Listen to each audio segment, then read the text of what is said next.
Assalamualaikum warahmatullahi wabarakatuh. Halo semua, kembali lagi di channel Raider Manhwa. Kali ini Mimin akan melanjutkan sebuah komik yang berjudul Kembalinya Putra Bungsu yang sangat jenius. Dan apabila kalian masih bingung dengan alur ceritanya, kalian bisa cek deskripsi atau langsung saja menuju playlist yang ada di halaman channel ini untuk memulainya dari part 1. Tanpa basa-basi lebih jauh, mari kita masuk di part 17. Cerita dimulai setelah melihat bakat Deso yang hanya menirukan teknik yang dilakukan oleh Pak Tua Buddha. Ia pun berkata, "Ini sangatlah menakjubkan. Apa yang baru saja kau tirukan itu adalah sebuah teknik yang disebut sebagai 100 tinju dewa." Karena Deso masih penasaran dengan apa yang ia tirukan itu, Deso pun meminta kepada salah satu dari mereka untuk menunjukkan seni bela diri apa saja yang ia tahu. Merasa dirinya yang tertantang, orang itu langsung mengiyakan apa yang dikatakan oleh Deso untuk menunjukkan seni bela dirinya. Seketika itu juga, orang itu langsung menarik bilah pedangnya dan menunjukkan seni bela diri andalannya yang hanya dirinya lah yang bisa menguasai seni bela diri itu. Setelah memperhatikan setiap gerakan yang dilakukan oleh orang itu, Deso pun bersiap dengan bilah pedangnya untuk mengikuti pergerakan orang itu. Memang benar, dengan mudahnya Deso mengikuti setiap pergerakan yang dilakukan oleh orang itu, meskipun Deso melihatnya hanya sekali saja. Terlihat semua orang yang ada di sana begitu takjub setelah menyaksikan bakat Deso yang sangat luar biasa itu. Tetapi beda halnya dengan Deso, ia sangatlah tidak menyangka dengan apa yang ia lakukan. Deso pun berkata, "Aku sama sekali tidak mengerti entah kenapa aku bisa melakukannya." Dari arah belakangnya, Pak Tua Buddha berkata, "Itu adalah kemampuan yang sama sekali tidak bisa dimengerti. Entah bagaimana kau bisa melakukannya. Apakah mungkin karena kau hanya berfokus untuk melakukan dasarnya saja pada setiap kali kau mencoba untuk menirukan apa yang baru saja kau lihat itu?" Mendengar perkataan Pak Tua Buddha, Deso pun teringat akan teknik pedang sang kaisar yang pernah ia pelajari di waktu itu. Deso bertanya-tanya apakah sebenarnya yang ia anggap sebagai kebohongan tentang menguasai 3 teknik dasar berpedang bisa menguasai semua teknik berpedang adalah sebuah kebenaran. Di sisi yang lain, sambil menempukkan kedua tangannya, Sang Raja Emas berkata, "Sekarang aku tidak bisa melanjutkan tanpa berpesta di hari yang sebagus ini. Jadi aku akan membayar semua hidangan yang dikhususkan untuk hari ini. Jadi nikmatilah sebanyak yang kalian inginkan karena hari ini kita sedang berpesta bersama Tuan Muda." Terlihat Deso yang sama sekali tidak bisa menolak apa yang dilakukan oleh Sang Raja Emas untuk berpesta di rumahnya karena semua orang yang ada di sana telah merayakan pesta itu. Beberapa saat kemudian, semua orang yang ada di sana telah menikmati semua hidangan yang telah dipersiapkan oleh Sang Raja Emas. Kemudian sambil menuangkan secangkir minuman, Deso berkata, "Wahai Tuan, aku sangat berterima kasih. Berkatmu kelihatannya semua orang telah bersenang-senang. Jadi biarkan aku menuangkan minuman ini." Lalu Deso bertanya kepada Sang Raja Emas apa alasannya mengapa dia sangat ingin balas dendam kepada sang pemimpin, yaitu Namgung Hancol. Mendengar pertanyaan itu, Sang Raja Emas berkata, "Wahai Tuan Muda, pernahkah kau memiliki banyak uang sampai-sampai kau tidak bisa menghitungnya? Ketika suatu hari aku terbangun dan menyadari bahwa aku telah memiliki uang dengan jumlah yang tidak bisa dibayangkan pada telapak tanganku. Dan ketika aku menyadari fakta yang sebenarnya, dunia ini telah berubah menjadi sangat membosankan. Lalu sejak aku menjadi seorang pedagang, aku telah ditipu oleh banyak seniman bela diri. Oleh sebab itulah aku memutuskan untuk bermain dengan uangku itu. Aku telah membeli semua barang, armor, pedang, shuriken, dan apapun itu yang berlabel legendaris, maka aku akan membelinya. Dan setelah aku membeli semua artefak yang sangat berharga itu, jumlah uang yang tidak terhitung itu telah menipis." Terlihat semua orang yang ada di sana mencoba mendengarkan cerita Sang Raja Emas karena mereka tidak menyangka bahwa Sang Raja Emas telah memiliki sebuah cerita yang begitu menegangkan. Sang Raja Emas melanjutkan ceritanya, aku pun berkelana untuk mencari seniman bela diri lalu bertarung melawan mereka. Namun tentu saja aku tidak mencari seseorang yang terlihat kuat. Akan tetapi aku hanya mencari para bangsawan dan seniman bela diri kelas 3 yang dengan mudahnya untuk dikalahkan. Meskipun master tingkat 3 ke bawah tidak memiliki banyak perbedaan dengan orang-orang biasa, aku pun mencoba untuk melawan para master tingkat 2 yang pantas disebut sebagai seniman bela diri. Namun, meski aku sama sekali tidak bisa melihat pukulannya, akan tetapi tidak ada cara baginya untuk bisa menembus armor sisik nagaku, sehingga membuat kedua pukulannya telah berakhir dengan sia-sia. Kemudian saat aku melawan master tingkat 1, yang aku lihat pedang mereka telah memancarkan cahaya yang begitu terang. Jujur saja aku merasakan mataku mulai berkedut ketika ia berjalan menghampiriku. Seperti yang aku kira, aku hampir mati ketika aku melawannya. Di saat itu aku menang tipis setelah racun seharga 1 miliar yang aku sembunyikan di sikuku telah menggores tubuhnya dan membuatnya langsung mati seketika. Di saat itu, aku menyadari tanpa memperdulikan entah itu kau seorang seniman bela diri ataukah bukan, tetapi di depan sebuah racun kita hanyalah seorang manusia. Lalu saat aku melawan para master tingkat puncak dan juga para master tingkat tertinggi, aku masih bisa menang melawan mereka meskipun sangat sulit untuk meracuni mereka semua. Akan tetapi, pada suatu hari aku telah bertemu dengan keparat Hancol dan bajingan itu adalah seorang monster yang sesungguhnya. Di saat itu, aku baru saja mengalahkan para master tingkat tinggi. Lalu aku berpikir bahwa tidak ada seniman bela diri lagi yang bisa mengalahkanku. Oleh sebab itu, tidak ada yang harus aku takutkan lagi di atas benua ini. Bahkan pedang seorang Grandmaster tidak akan bisa menembus sisik nagaku. Haruskah aku mencoba untuk membentuk sebuah sekte seni bela diri terbaik dan juga terkuat di muka bumi ini? Tiba-tiba saja Sang Raja Emas melihat seseorang laki-laki yang berdiri tepat di depan pintu gerbang yang akan ia lewati, dan lelaki itu adalah Hancol. Dengan sombongnya Sang Raja Emas berkata, "Berani sekali kau menghalangi jalanku. Jadi pergilah dari sana sekarang juga jika kau tidak ingin nyawamu terbuang sia-sia." Namun tiba-tiba saja Hancol berkata, "Dasar keparat, brengsek, bajingan, dan semua kata yang ia ucapkan dengan sumpah serapah." Sontak Sang Raja Emas begitu heran, ia pun berkata, "Apa yang kau katakan? Apakah kau baru saja mengumpat kepadaku?" Terlihat Hancol yang semakin marah sampai-sampai ia sama sekali tidak bisa menahan amarahnya itu. Ia berkata, "Karena ulah seorang keparat bodoh, pencerahanku yang sangat luar biasa telah terganggu dan menghilang ke tempat yang tidak akan pernah bisa aku capai. Asal kau tahu, itu adalah sebuah pencerahan yang aku pun seorang Grandmaster yang paling menonjol sangat jarang melihatnya. Jadi kemarilah sekarang juga karena aku akan memberikanmu sebuah pelajaran." Dengan santainya Sang Raja Emas berkata, "Kukira kau hanyalah seorang pengemis yang menghalangi jalan saja. Tetapi setelah aku melihat baik-baik, sepertinya kau hanyalah seorang keparat gila. Jujur saja, aku sangat ragu apakah kau benar-benar seorang seniman bela diri. Apalagi seorang Grandmaster yang sangat menonjol, itu adalah hal yang mustahil." Namun belum sempat ia melanjutkan kata-katanya, tiba-tiba saja Hancol telah bergerak dengan sangat cepat sehingga Sang Raja Emas tidak mampu melihat pergerakannya. Lalu terdengar suara pukulan yang begitu keras yang dilancarkan oleh Hancol kepada Sang Raja Emas. Bahkan ia sama sekali tidak menyangka kalau armor penutup kepalanya yang sangat ia banggakan itu telah terlepas dan hancur seketika. Sambil tertawa Hancol berkata, "Apa yang kulakukan hanyalah memberikan pukulan kecil, tetapi penutup kepalamu langsung hancur begitu saja. Apakah benda itu memang rusak?"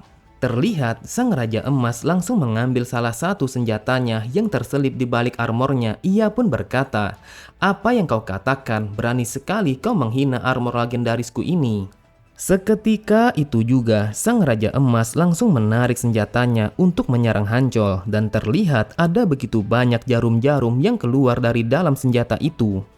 Hancol pun mencoba untuk menahan serangan jarum-jarum beracun itu dengan menggunakan tangan kosongnya agar salah satu dari jarum itu tidak mengenai wajahnya. Dengan nada yang sombong Sang Raja Emas berkata, Asal kau tahu, meskipun hanya satu jarum saja yang menyentuh kulitmu itu, maka racun yang terkandung di dalam jarum itu akan mengalir masuk ke dalam darahmu. Setelah 3 detik kau akan kehilangan kesadaranmu, dan setelah 7 detik semua ototmu akan mengeras. Lalu setelah 10 detik kau akan kehilangan kelima panca indramu dan merasakan kalau hatimu telah dihancurkan. Kemudian setelah 30 detik kau akan menemui kematianmu. Sambil memberikan sebuah penawar, Sang Raja Emas kembali berkata, "Aku tidak bisa membunuh sembarang orang yang tidak pernah kutemui sebelumnya. Jadi ambillah penawar ini karena aku merasa kalau kau telah belajar dari kesalahanmu ini." Namun Sang Raja Emas begitu heran ketika melihat Hancol yang sama sekali tidak mendengarkan apa yang ia ucapkan sebelumnya. Ternyata Hancol telah mengumpulkan semua racun yang tertancap pada tubuhnya itu hanya dengan menggunakan mulutnya saja. Lalu Hancol memuntahkan semua racun itu kepada sebuah batu yang berada tidak jauh dari tempat ia berdiri, sehingga membuat batu itu telah meleleh akibat kekuatan racun itu. Bahkan tidak hanya sampai di situ saja, Hancol pun langsung mengencangkan semua otot yang ada di tubuhnya untuk melepaskan semua jarum yang masih tertancap pada tubuhnya itu. Sontak Sang Raja Emas sangatlah terkejut, matanya terbelalak, bahkan ia sama sekali tidak bisa menutup mulutnya. Ia pun berkata, "Bagaimana bisa menjadi seperti ini? Kau telah melepaskan semua jarum yang bahkan seorang tabib suci tidak pernah bisa melakukannya dengan cara yang seperti itu." Sambil tertawa Hancol berkata, "Aku telah menegangkan semua ototku tepat sebelum jarum itu menusukku. Meskipun setelahnya aku tidak bisa menghentikan racunnya ke dalam tubuhku. Tetapi aku percaya jika di level seperti ini, maka orang biasa langsung akan mati." Kemudian Hancol pun menarik armor yang melindungi tangan Sang Raja Emas hingga terlepas dengan begitu saja. Ia berkata, "Sepertinya kau memiliki banyak hal menarik yang kau kenakan, tetapi semua itu sama sekali tidak berguna jika kau gunakan kepadaku." Sang Raja Emas hanya bisa menatap kepada armornya itu. Ia sama sekali tidak menyangka bahwa armor sisik naga yang sangat ia banggakan telah sobek begitu saja. Terlihat Hancol yang tertawa terbahak-bahak sambil mencabik armor sisik naga yang digunakan oleh Sang Raja Emas. Lalu Sang Raja Emas hanya bisa pasrah. Ia pun bergumam, "Semua harta legendarisku hanya seperti kertas apabila di tangan monster ini. Semuanya telah terkoyak tanpa sedikit pun yang tersisa."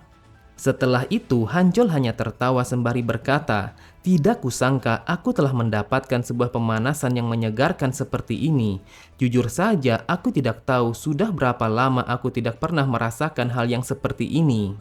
Sambil meninggalkan Sang Raja Emas, ia kembali berkata, "Aku akan membiarkanmu seperti itu karena aku sudah mendapatkan sebuah latihan yang sangat bagus. Jadi anggap saja kalau kau sangat beruntung." Ketika mendengar Sang Raja Emas yang bertanya siapa namanya sebenarnya, Hancol pun hanya menjawabnya, "Kenapa kau bertanya kepadaku? Apakah kau sangat ingin balas dendam jika aku memberitahukan namaku? Dengarkan aku baik-baik, namaku adalah Hancol yang berasal dari klan Namgung." Setelah menceritakan kisah pertemuannya bersama Hancol, terlihat semua orang yang mendengarkan ceritanya telah terharu, bahkan sebagian dari mereka telah menangis terseduh-seduh. Terdengar salah satu dari mereka berkata, "Aku dihormati karena talentaku yang mungkin saja hanya muncul sekali dalam kurun waktu 50 tahun. Awalnya aku berpikir kalau aku adalah sebuah keajaiban, tetapi jika bukan karena Hancol keparat itu, mungkin semuanya tidak akan menjadi seperti ini." Lalu yang lainnya juga berkata, "Aku pernah bertemu dengan seseorang tetua di jalanan, lalu dia mengatakan kepadaku bahwa dia bisa membuatku tidak akan pernah lagi dihajar oleh siapapun jika aku mengikutinya. Tetapi ternyata semua itu hanyalah kebohongan." Kemudian mereka semua langsung adu nasib tentang bagaimana semangat mereka yang telah dihancurkan oleh Namgung Hancol pada masa lalu mereka. Mendengar ocehan mereka, Deso bergumam, 50 orang yang berkumpul di tempat ini, mereka adalah orang-orang yang cukup terampil dalam pikiran mereka untuk menjadi orang yang terkenal. Tetapi karena mereka telah bertemu dengan seorang monster dari klan yang konyol ini, maka mimpi mereka telah dihancurkan bahkan sebelum mereka telah memulainya. Dari sekian banyak orang-orang yang memiliki nama nanggung di belakangnya, mungkin hanya akulah yang bisa memahami penderitaan mereka semua. Mereka mungkin saja telah menolak untuk menyerah meskipun mereka tahu bagaimana hasilnya yang akan mereka dapatkan, sama seperti yang aku rasakan pada hidupku yang dulu. Terlihat semua orang begitu terkejut karena Deso yang tiba-tiba saja menghempaskan kedua tangannya sembari berkata, "Kalian semua seperti seekor beruang keras kepala yang melekat pada emosi. Jadi apa susahnya untuk melakukan itu? Kalian semua dengarkan aku baik-baik. Aku pasti melakukan balas dendam yang kalian inginkan.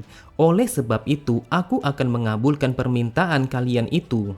Setelah mendengar perkataan Deso yang dipenuhi oleh kepercayaan diri yang begitu tinggi, terlihat semua orang yang ada di sana langsung bersorak dengan penuh bersemangat. Bahkan mereka pun langsung melempar Deso sambil meneriakkan nama Deso sebagai tuan mereka yang akan mereka ikuti sampai mereka mati. Waktu pun terus berjalan dan matahari mulai menampakkan sinarnya di hari itu. Terlihat Deso yang baru terbangun dari tidur lelapnya. Deso berkata, "Dasar kakek-kakek sialan itu, mengapa mereka harus membuatku meminum minuman itu?" Namun tiba-tiba saja Deso begitu terkejut ketika ia melihat sang tabib telah menunggunya tepat di depan matanya. Lalu Lehan berkata, "Aku tahu hal ini sangatlah tiba-tiba, tetapi ada sesuatu yang sangat ingin kutanyakan kepadamu sekarang juga." Setelah mendengar Deso yang bertanya apa yang ia inginkan, Lehan pun langsung memegang tangan Deso sembari berkata, "Aku mohon kepadamu, bujuklah para pelayanmu agar mereka mau untuk menjadi murid-muridku." Kemudian Lehan pun menjelaskan kepada Deso bahwa dia telah menemui para pelayannya untuk mengetahui obat-obatan apa yang telah diberikan oleh Jaekyeon kepada mereka. Tetapi bagaimanapun aku mengajaknya, mereka dengan mudahnya mengetahui jenis-jenis obat itu hanya dengan menciumnya. Bahkan mereka juga bisa membedakan obat-obatan tersebut. Jadi dengan talenta yang seperti itu, mereka bahkan mungkin bisa untuk menjadi seorang tabib suci. Aku telah meminta kepada mereka untuk menjadi muridku, akan tetapi mereka telah menolakku. Oleh sebab itu, aku memohon kepadamu, bujuklah para pelayanmu agar mau menerima permintaanku ini. Dan aku bersumpah, jika para pelayan itu telah menjadi murid-muridku, maka aku dengan sukarela mau bergabung bersama pasukanmu. Beberapa saat kemudian, sambil berjalan Deso berkata, "Tidak ada pemaksaan apapun dalam rekomendasi ini dan aku sepenuhnya akan mengikuti keinginan para wanita itu." Namun tiba-tiba saja Deso sangatlah terkejut ketika melihat para buruh yang terbantai di tempat mereka masing-masing setelah semalaman penuh mereka minum minuman. Lehan pun berkata, "Kau tidak usah mengkhawatirkan mereka karena mereka sangat menikmati situasi ini. Jadi abaikan saja para bajingan ini." Tetapi dari kejauhan Deso menyadari bahwa Jaekyeon ada di tempat itu sambil menarik para buruh yang masih tidak sadarkan diri di tempat itu. Deso pun bertanya-tanya apa yang sedang dilakukan oleh bajingan itu. Ketika melihat Deso yang datang menghampirinya, Jaekyeon pun berkata, "Wahai tuan muda, mengapa Anda lama sekali? Aku pikir tanganku akan patah untuk membersihkan para pemabuk ini."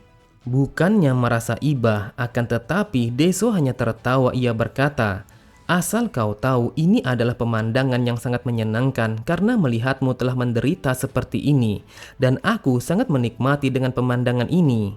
Setelah melihat Deso yang berjalan melewatinya, dengan lirihnya Jaekyeon berkata, "Wahai tuan muda, apakah Anda benar-benar ingin melihatku mati di tempat ini?"